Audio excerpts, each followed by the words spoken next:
1934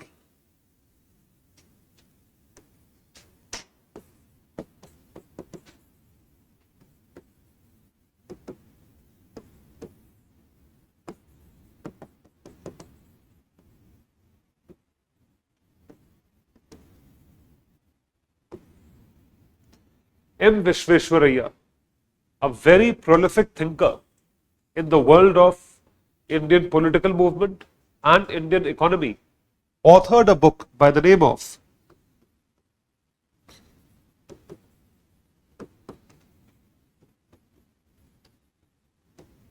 Planning in India. Planning in India was authored in 1934.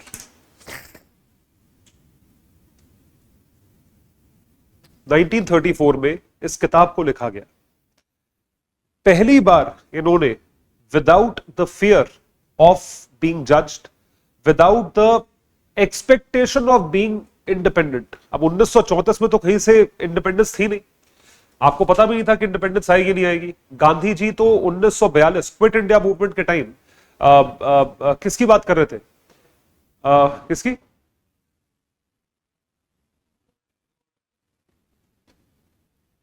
क्या बोलते हैं उसे, पार्शियल फ्रीडम को, डोमिनियन स्टेटस की मांग कर रहे थे। कैबिनेट मिशन, ये कैबिनेट मिशन नहीं, ऑगस्ट ऑफर में और क्विट इंडिया मूवमेंट के time he was talking about dominion status. अब डोमिनियन स्टेटस जो है, डोमिनियन स्टेटस का मतलब ये होता है कि आप बैठो लेकिन आपको चलाया जाएगा वहां से, ब्रिटेन से। दिस इज पार्शियल इंडिपेंडेंस, मतलब आपको सिर्फ ईगो सेटिस्फैक्शन के लिए आप बैठे, आप चला नहीं रहे हो, आपके हाथ में पावर कुछ नहीं है, आपको सब ऊपर से पूछना पड़ता है। तो 1934 में when India was nowhere close to independence and there was no talk of independence, only the revolutionaries like Bhagat Singh, Chandrasekhar Azad and such people used to talk about Purn Swaraj. The other people were talking about dominion status, partial independence, minimal independence. So he authored a book by the name of Planning in India. मतलब कितने far sighted लोग रहे होंगे। उन्होंने क्या बोला? उन्होंने ये बोला कि भारत की आजादी की आप बात करते हो, पता भी है भारत चलता कैसे, या कोई भी देश कैसे चलता है? Are you even aware of how do countries run और how to make a country run? तो लोगों ने पूछा आपको बड़ा पता है? फिर तो सीधा लोगों का तो यही होता है ना कि अच्छा तुम्हें पता तो तुम करो, तुम बहुत इंटेलिजेंट हो। अब कोई दूसरा आदमी हो वो चुपचाप बैठ जाएगा। He did not sit quiet, he authored a book in order to prove that this is my road map, I am not sitting idle. ऐसे ही नहीं बोल रहा हूं मैं, कुछ तथ्य है, उसका कुछ बेसिस है, जिसके लिए मैंने ये चीज बोली है कि आने वाले टाइम में जब भी भारत इंडिपेंडेंट हो, आजाद हो, उस टाइम पे आपको प्लानिंग करना बहुत जरूरी है इंडिया को फंक्शन करवाने के लिए। और वो प्लानिंग किस तरीके से करी जाएगी, इसके बारे में इन्होंने इस किताब में लिखा, planning in India. So planning as a concept before independence was not alien to us. It was a very well known concept that something like planning is required. Plan करना कंट्री को चलाने के लिए रिक्वायर्ड। आपको लग रहा होगा बहुत बड़ी बात थी, it was a very big thing, because जो मैं हमेशा बोलता हूं, there should be a discourse. Discourse होना चाहिए। डिस्कोर्स का मतलब है बात होना चाहिए, नैरेटिव होना चाहिए। करप्शन है, करप्शन है, करप्शन है, करप्शन है, करप्शन तो है, वो तो सबको पता है। लेकिन जब इतना बिग टिकट मैसिव करप्शन हुआ तो एक आदमी अन्ना हजारे ने खड़े होकर यह बोला, नैरेटिव शुरू करा कि आप सोच भी रहे हो क्या होता है corruption. Are you even thinking what corruption is? Or why is this big level of corruption happening? And how is this corruption happening? सब बैंक वही बैठे हैं, सब सरकार वही बैठी है, सब यही बैठे हैं और कोई करप्शन करके भाग जाता है और आप कुछ नहीं कर पाते। So you have to start thinking. इसको बोलते हैं डिस्कोर्स। जब तक डिस्कोर्स स्टार्ट नहीं होगा तब तक आप एक्शन कभी नहीं लोगे। और डिस्कोर्स स्टार्ट करने के लिए कुछ ऐसे लोग चाहिए होते हैं जो कि अपनी जान पे खेल के उस चीज को आगे बढ़ाते हैं। So planning as a discourse started. इस चीज की स्टार्टिंग हुई। अब 100 साल तक आप ये सोच के चलिए, 1770s वॉरेन हेस्टिंग्स के टाइम से 1857 मंगल पांडे रिवोल्ट जब हुआ, तब तक तो किसी ने सोचा ही नहीं था इंडिपेंडेंस के बारे में। आवाज उठाई तो मर गए ना, लटका दिए गए। आवाज उठाने पे प्रॉब्लम होती। फिर उसके बाद जो है लाला लाजपत राय आए 50 साल बाद। उसके बीच में कौन, कांग्रेस बन गई, कुछ हो गया, but nobody was talking about freedom. फिर एक एक करके लाला लाजपत राय आए, उसके बाद भगत सिंह आए, उसके पहले करतार सिंह सराभा आए, तो ऐसे इन सब लोगों ने बातें करना शुरू करी। डिस्कोर्स बनाना पड़ता है, आपको बोलना पड़ता है कि ये करो, तुम्हें समझ में नहीं आ रहा है, दूसरे को समझाने आना पड़ता है। जब आपको समझ में नहीं आता है तो आपके पेरेंट्स आपको समझाते हैं, स्पेशली मदर्स, वो समझाती है, बोलती है, 100 चीजें बोलती है, डांटती है, चिल्लाती है, क्योंकि हमें समझ में नहीं आ रही होती बात, या हम उस एंगल पे सोच ही नहीं पा रहे होते। तो पूरे देश में आधे लोगों को फर्क ही नहीं पड़ता, ठीक है जो चल रहा है चलने दो। जिनको फर्क पड़ता है उनको पता ही नहीं है, पूर्ण स्वराज, पूर्ण स्वराज, पूर्ण स्वराज, पूर्ण स्वराज, बस उसके आगे क्या। आज स्वराज मिल गया, कल से तो आप चला लोगे। कल से तो अगर आपकी गवर्नमेंट नहीं होगी, कॉन्स्टिट्यूशन नहीं होगा, लॉज नहीं होंगे, प्लानिंग नहीं होगी, तो कल तो राइट्स हो जाएंगे। अभी कम से कम ऊपर कोई बैठा तो है, लॉ तो चल रहा है, पुलिस तो चल रही है, कल तो राइट्स हो जाएंगे। इसी वजह से भगत सिंह ने अपनी संस्था, क्या नाम था, हिंदुस्तान रिपब्लिकन एसोसिएशन, उसको किस में चेंज करा था, Hindustan socialist Republican association, HSRA। HSRA का ऑब्जेक्टिव क्या था? HSRA का ऑब्जेक्टिव यह था कि गोरी सरकार जाए, उसकी जगह भूरी सरकार आके ना बैठ जाए, कि अब सरकार तो बैठी है और हमारा जीवन काल वैसे ही चल रहा है, ऐसा नहीं होना चाहिए। तो उस चीज को प्रॉपर्ली फंक्शन करवाने के लिए there should be economic planning in India, and that is what Visvesvaraya suggested for the first time in his book. Then the discourse started. 1938 में Jawaharlal Nehru chaired a commission by the name of National Planning Commission, NPC। Visvesvaraya साहब ने बोला, कांग्रेस सोचे हम क्यों पीछे रहे, हम भी बात करेंगे।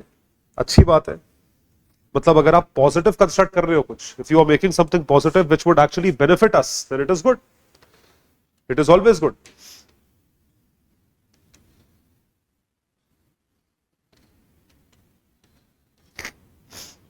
National Planning Commission was set 1938. Jawaharlal Nehru. What did Jawaharlal Nehru state? He said that yes, planning is important. The way of planning has to be a little different. Vishveshwarayya's ideal of planning was based on self-reliance, आत्मनिर्भर भारत उस time पे। Nehruvian idea of planning was the socialistic objective planning. It was a socialist mindset.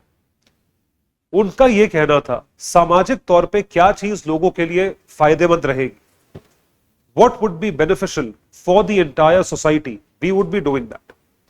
He wasn't a pro growth person. Grow करो, ये obviously anti growth भी नहीं थे, लेकिन growth की एक्सप्लिसिट बात नहीं थी। So he was more of a socialist. The Nehruvian era was throughout written by socialism, because he was inspired by the idea of Soviet's planning technique, USSR. USSR was the first nation or conglomeration of countries or whatever you might call it. Soviet was the first region to have implemented planning at that huge scale. इतनी बड़ी country है, लोग कम है वो अलग बात है, उस टाइम पे तो और कम रहे होंगे।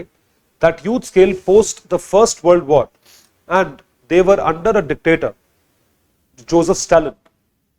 Stalin, who was a dictator, who was doing everything in his power to exploit the people, and then he came up with this concept of plan. 1928 first plan Soviet ने बनाया था अपने देश में, और उस प्लान का जो बेसिस था वो क्या था? सोशलिज्म। कमाल की बात है ना, एक डिक्टेटर सोशलिस्टिक प्लान बना रहा है, और वो डिक्टेटर, ऐसे तो चाइनीज प्रीमियर भी डिक्टेटर है, बात मानो नहीं तो मार देगा, लेकिन उसमें कम से कम लोग भूखे तो नहीं मर रहे, बिजनेसेस तो बढ़ रहे हैं। वो अलग बात है, वो सोशलिस्ट बोले, डिक्टेटरशिप बोले, लेकिन सबसे बड़े कैपिटलिस्ट में बोलता हूं चाइनीज ही है। जोसेफ स्टालिन तो अपने आप को सोशलिस्ट बोलते थे, लेकिन वो तो एक्सप्लॉयटेटिव डिक्टेटर थे। आप बोल्शेविक्स की हिस्ट्री, आप वर्ल्ड हिस्ट्री पढ़ोगे तो आपको ये चीज पता चलेगी, that how he used to change the course of rivers। नदी मॉस्को रिवर है, और जो वहां की और नदियां हैं, सीधी नदी जा रही है, इसका कोर्स काट के ऐसे करो। काटने के लिए 10,000 लेबर उतार दी नदी के अंदर, तोड़ो बैठ के। मतलब 150 फीट का गड्ढा खोदो, नदी घुमानी है। क्या बेवकूफी है, वो नदी घुमानी है जी, 150 फीट का गड्ढा खोदो। 10,000 लेबर पिछले 3 साल से लगी है गड्ढा खोदने में। पूरे दिन में क्या मिलता था उस लेबर को? 1 गिलास पानी और 1 ब्रेड, बस इतना मिलेगा। 125 ग्राम की ब्रेड, उससे ऊपर 1 ग्राम नहीं। 125 ग्राम की 1 ब्रेड और 1 गिलास पानी, ये आपको खाने को मिलेगा। और वो क्या बोलते थे अपने आप को? हम सबसे बड़े सोशलिस्ट हैं। ये सोशलिज्म है? हिंदुस्तान में आके देखो सोशलिज्म क्या होता है, सर पे बिठाते हैं। ये फर्क होता है डेमोक्रेटिक सोशलिज्म में और feudal monarch socialism. But the idea of socialism was adopted by Jawaharlal Nehru, and it was reiterated in the National Planning Committee report in 1938. So planning discourse came forward. Followed by that, 1944 came about the Bombay Plan. This plan was prepared by the businessmen of those times, JRD, GD Birla, among them total 8 businessmen, 8 people, big businessmen, big business families of that era. They made this plan, and it was by the name of the Bombay Plan. इसमें इन्होंने सब कुछ pro industrialisation, pro development, and they talked about industrial revolution. Bharat इतना पीछे है, कर क्या रहे हो आप इस चीज को लेकर? What are you doing? If you are not doing anything, because you very well know that India is extremely backward.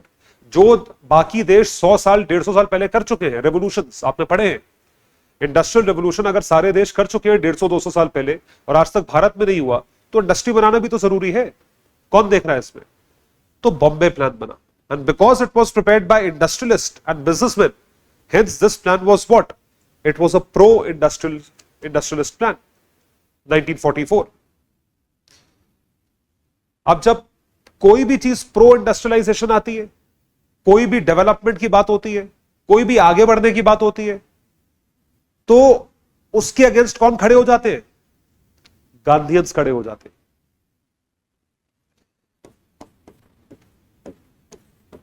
कि ये सब लोग बापू के खिलाफ है।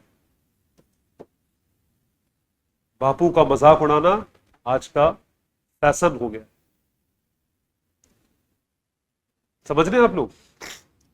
जैसे आप कुछ पुराने लोग बोलोगे, मां बाप से बहस करना आजकल के बच्चों का फैशन हो गया है, ठीक है? अब उसमें किसी कौन सही है कौन गलत है इसकी डिबेट में तो मैं नहीं जाऊंगा, तो सबको लगता है वही सही है।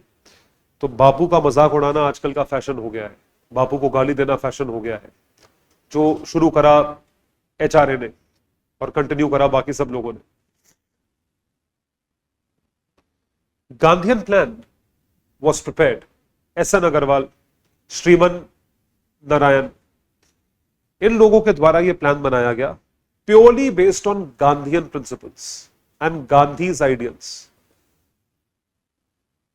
थप्पड़ पड़े तो 1 गाल आगे कर दो, कुछ मत सोचो, कोई इंडस्ट्री नहीं होता, गाय भैंस बकरी इसी में जीवन है, घास फूस खाओ, गांव में रहो, सुबह सुबह उठो, बोर हो रहे हो तो चरखा चला लो, कपड़ा बना लो, ठीक है? यही जीवन है, इसके ऊपर कुछ नहीं, कुछ करने की जरूरत नहीं है। आप बिल्कुल बापू के आइडियल्स पे चले। ये था आपका Gandhian plan, which came about to counter this Bombay plan. इसको काउंटर करने के लिए प्लान बनाया गया। मॉडर्नाइजेशन वगैरह तो बहुत दूर की बात है, तो ये चीज आई। फिर 1945 में आया people's plan. This was by Manvendra Nath Roy. He was a communist. I would say I have not read about a more balanced communist than this person. Communism is looked at in a negative light. You know that, right? Communism को आप मानते हो कि ये गुंडागर्दी करते हैं, ये सोशलिज्म करते हैं, जो हमें बंगाल में दिख रहा है, ये सोशलिज्म करते हैं, ये फालतू का चिल्लाते रहते हैं, फ्री में बांट दो, ये कर दो, वो कर दो। एंटी एस्टैब्लिशमेंट इन लोगों को कहा जाता है। गवर्नमेंट कुछ नहीं होती, सब कुछ सबका है, सब इक्वली बांट दीजिए, जो मिले वो दे दो, मार्क्सिस्ट आइडियोलॉजी कही जाती है, जबकि मार्क्सिज्म और कम्युनिज्म में फर्क होता है। अगर आप उसके इन डीप मीनिंग में जाओगे, वी कंफ्यूज इट कि मार्क्सिस्ट है तो कम्युनिस्ट होगा या कम्युनिस्ट है तो मार्क्सिस्ट होगा। ऐसा होता नहीं है। कम्युनिज्म और मार्क्सिज्म आइडियोलॉजी में फर्क होता है। वो हमने ऐसा बना दिया है कि हम सबसे पहले कम्युनिस्ट बोलते हैं, फिर बोलते हैं ये तो मार्क्सिस्ट है, फिर उसको बोलते हैं वो लेनिनिस्ट है। हमारे हिसाब से सब एक ही है। तो जिस चीज के लोग खिलाफ है वो है perverted communism.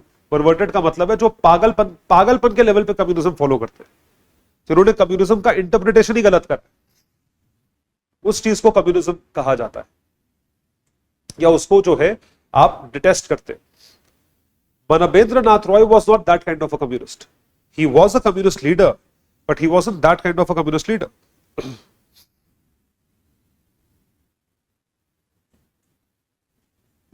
So this is something that happened.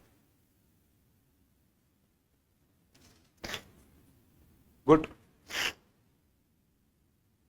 He was in favor of having a balanced growth with the developmental aspect as well as the socialist aspect.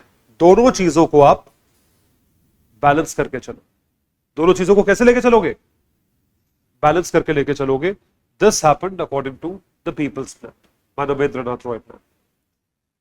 Then 1947 independence, 1949 completion of the constitution, 1950 adoption of the constitution, and 1950 came about another plan by the name of Sarvodaya Plan, post the assassination of Gandhi।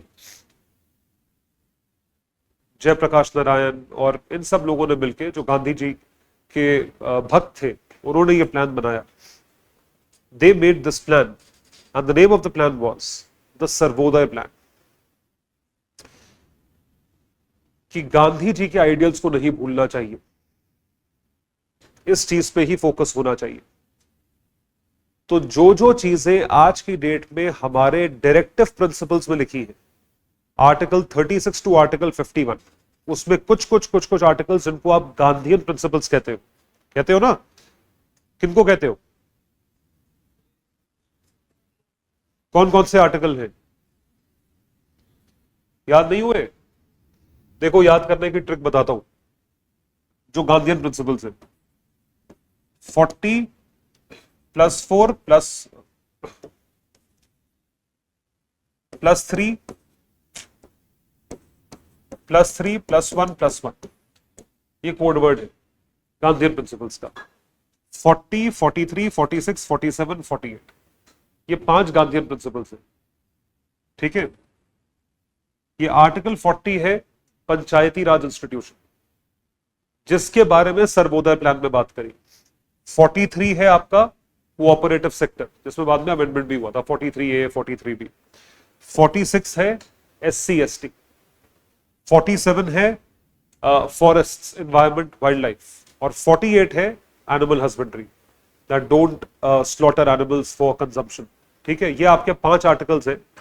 ये 5 articles Gandhian principles हैं। 40 + 3 + 3 + 1 + 1, ऐसे याद किया था, मतलब मैंने तो ऐसे याद किया था, बाकी आप देख लीजिए। उस टाइम पे एक्चुअली क्वेश्चंस आते भी थे, which of the following are Gandhian principles, which of the following are, और क्या है, liberal intellectual principles, which of the following are, और 3 टाइप के प्रिंसिपल्स है ना। डीपीस हुए नहीं है क्या आपके अभी? अच्छा, पॉलिटी हुई नहीं अभी। ओ मुझे लगा पॉलिटी हो गई है। चलो कोई बात नहीं, तो मैं आपको चलो एडवांस में बता दिया। 40, 43, 46, 47, 48, ये आपके 5 आर्टिकल्स हैं। 5 आर्टिकल्स गांधीयन प्रिंसिपल्स हैं। So when you talk about this logic of application, it is very, very important for us to know that all these were encapsulated as a part of Sarvodaya Plan 1950। तो इस तरीके से आप देख सकते हैं through out तकरीबन 20 साल प्लानिंग की बात चली। प्लानिंग की बात चली तकरीबन 20 साल। तो कहने का मतलब है कि पोस्ट इंडिपेंडेंस जब आपको नेशन प्लानिंग करनी है, नेशन बिल्डिंग करनी है, तो उसके लिए आपको प्लान की जरूरत है। और ये आइडिया जो है आपके दिमाग से कोई एलियन आइडिया नहीं था। मतलब पता था हमें कि करने की जरूरत है। So when you talk about this kind of objective, कहने का मेरा मतलब यह है कि अगर आपको पता है 20 साल से बात चल रही है, तो पूरे भारत को पता है कि ऐसी चीज होनी चाहिए, इसके बिना नहीं हो सकता काम। तो जब एक बार जिस भी दिन इंडिपेंडेंस मिलेगी, उसके बाद जो है हमें यह काम करना है, तो यह काम किया गया। पहली चीज जो हुई, कॉन्स्टिट्यूशन अडॉप्ट होने के बाद, पहले कॉन्स्टिट्यूशन अडॉप्ट हुआ, फिर कॉन्स्टिट्यूशन एनफोर्स हुआ 1950 26 जनवरी में। पहला काम जो करा जवाहरलाल नेहरू ने, वो क्या था? प्लानिंग कमीशन बनाया। The first thing that he did was to make planning commission. He had ulterior motives and he had a very objective socialist motive. He had both kind of objectives. Socialist motive क्या है कि कैसे चलेगा country, country कैसे चलेगी, सब कुछ बनाया आपने। कॉन्स्टिट्यूशनल बॉडीज बनाई, एक्स्ट्रा कॉन्स्टिट्यूशनल बॉडीज बनाई, लेजिस्लेटिव बॉडीज बनाई, स्टैट्यूटरी बॉडीज बनाई। मुझे यह बताओ कि इसमें एक ऐसा कौन है जो एक रोड मैप दिखा रहा है? Finance commission, election commission, UPSC, SPSC, vigilance commission, CAG, कौन बनाएगा? ये तो सब अपना अपना अपना अपना काम करेंगे, वो भी जरूरी है, इसलिए कॉन्स्टिट्यूशन में हिस्सा मिला है उसे। प्लान कौन बनाएगा? अब लोग बोलेंगे भाई तुम्हें क्यों बिठाया है वहां पे? आपको वोट देके बिठाया है ना, तो प्लान आप ही तो बनाओगे, और कौन बनाएगा? ठीक है भाई, प्लान हम बनाएंगे। तो प्लानिंग के लिए एक स्पेशलाइज्ड इंस्टीट्यूशन होना चाहिए, तो उसके लिए क्या बनाया गया? Planning commission. तो planning commission is that institution which has been explicitly prepared in order to give an expert opinion in the form of the roadmap that has to be followed, keeping in mind the objective of the government vis-a-vis India in the form of a plan, एक plan के रूप में। इसलिए यह planning commission की स्थापना का वो है, फाउंडेशन है। इसलिए प्लानिंग कमीशन जो है स्थापित करी गई थी।